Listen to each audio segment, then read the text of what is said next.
20 police अधिकारी आणि कर्मचारी वाल्मिक कराडच्या मर्जीतले आहेत, ज्यांनी बऱ्याच केसेस ज्या आहेत त्या पाठीशी घातलेल्या आहेत, गुन्हेगारांना सही सलामत बाहेर सोडलेलं आहे। काही कर्मचारी 10-10 वर्षे एकाच पोलीस स्टेशनला आहेत। बरेच कर्मचारी जे आहेत, अधिकारी जे आहेत ते हप्ता गोळा करतात आणि या संदर्भातले सगळे पुरावे जे आहेत ते आम्ही इथं लेखी स्वरूपातही आणलेले आहेत। जे काही व्हिडिओ फोटोज आहेत ते सुद्धा पेन ड्राईव्हमध्ये आणलेले आहेत। आता आम्ही पोलीस अधीक्षक कार्यालयात आलोय, पण ज्यांनी आम्हाला अपर पोलीस अधीक्षक संजय पांडकर यांनी बोलवलंय त्या अधिकारीच इथं उपस्थित नाहीयेत। म्हणजे यांना गांभीर्यच नाही अजून। एवढी संतोष देशमुखांची हत्या झाली म्हणजे वाल्मिक कराडच्या विरोधातले पुरावे इतके जर तिथं आलेत पोलिसांचे, म्हणजे पोलीस नेमके करतात का? आम्हाला बोलवलंय आता सांगतायत की साहेब बाहेर गेलेत। कदाचित एखादी मोठी केस किंवा काम असू शकतं, पण तुम्ही आम्हाला जेव्हा बोलवलंय, जेव्हा हे गांभीर्यानं घेतलं पाहिजे। म्हणजे मला वाटतंय की पोलीस अजूनही वाल्मिक कराड आणि त्याच्या मर्जीतल्या पोलीस अधिकारी आणि कर्मचाऱ्यांना पाठीशीच घालण्याचं काम करतायत। कारण आता जेव्हा आम्ही पुरावे घेऊन आलोय त्यांनी ते घेतले पाहिजेत, माझा तातडीनं जबाब घेतला पाहिजे। मी आले नसते तर अनेक आरोप झाले असते, परंतु आज आमच्याकडे सगळंच आहे। तुम्ही तातडीनं त्यांची बदली केली पाहिजे। पुरावे सगळ्यांचे असे आहेत की ताबडतोब जिल्ह्याच्या बाहेर त्यांना टाकलं पाहिजे।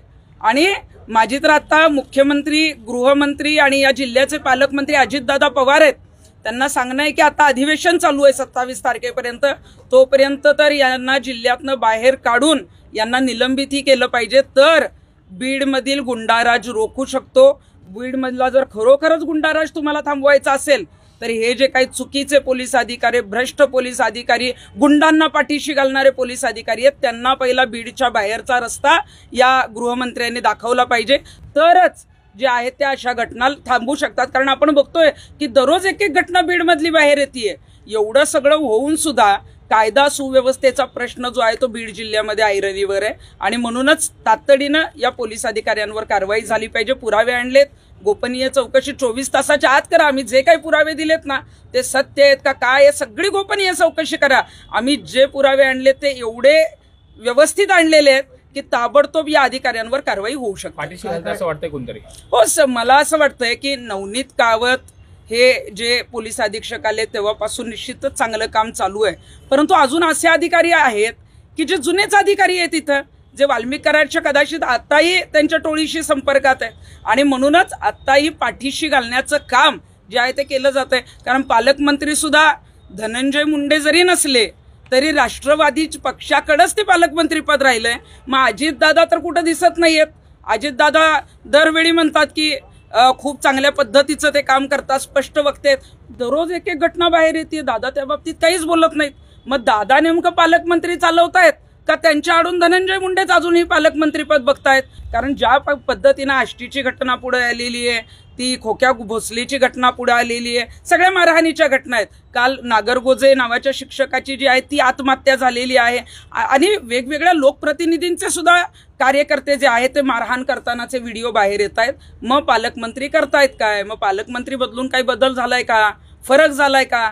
जर झाला नसेल, जर गुंडाराज इथला थांबवता येत नसेल तर मग अधिवेशनामध्ये मला वाटतं अधिवेशन हे इतकं महत्वाचं आहे की तिथे राज्यातले सगळे आमदार, मंत्री तिथे उपस्थित असतात आणि त्याच वेळेला इथले निर्णय होणं गरजेचं आहे, पण कुणीही घेताना दिसत नाही। या दूषित वातावरणाला जबाबदार कोण आहे? राज्याचे गृहमंत्री या सगळ्या प्रकाराकडे दुर्लक्ष करतायत, त्यांचं लक्ष नाही बीड जिल्ह्याकडे।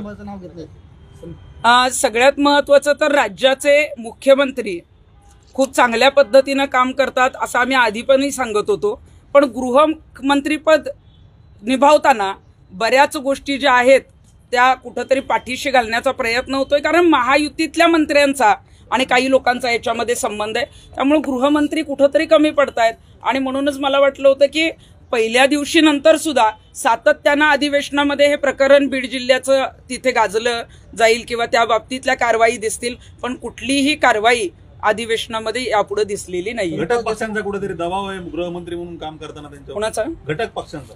मला वाटतंय की घटक पक्ष मिळून महायुती आहे, महायुतीला पुढं घेऊन गेलं तरच त्यांना जे आहे ते भाजपला पुढे चांगल्या पद्धतीनं पुढच्या निवडणुका लढवता येणार आहेत।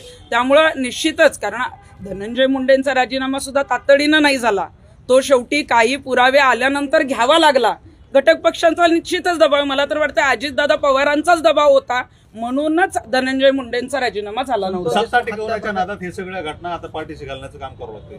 हो का नाही, या घटना पाठीशी घालण्याचं तर काम होतंयच, परंतु राज्यात एवढं वातावरण दूषित झालंय बीड जिल्ह्याच्या या प्रकरणांमुळं, तुम्ही अजिबात सिरियस नाही. आता सुद्धा आम्ही इथं आल्यावर पुरावे घेऊन आलोय, तुम्ही पुरावे घ्यायला समोर येत नाही. मग नेमकं मग तुम्ही पण त्याच्यामध्ये आहात का?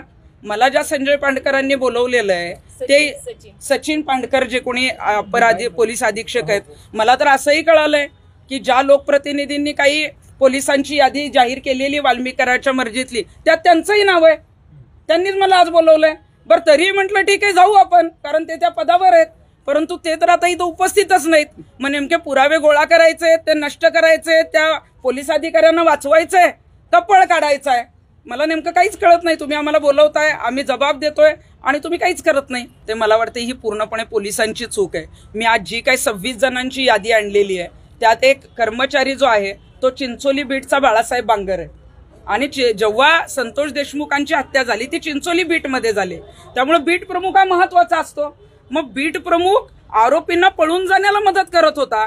आरोपी अजूनही सापडत नाहीत, पण अजूनही बीट प्रमुखाला साधं निलंबित सुद्धा केलेलं नाही. तो काय कुठला वरिष्ठ अधिकारी नाहीये, पण साध्या बीट प्रमुखाला तुम्ही पाठीशी घालताय. मग या अधिकाऱ्यांना तुम्ही कधी निलंबित करणार? मला वाटतं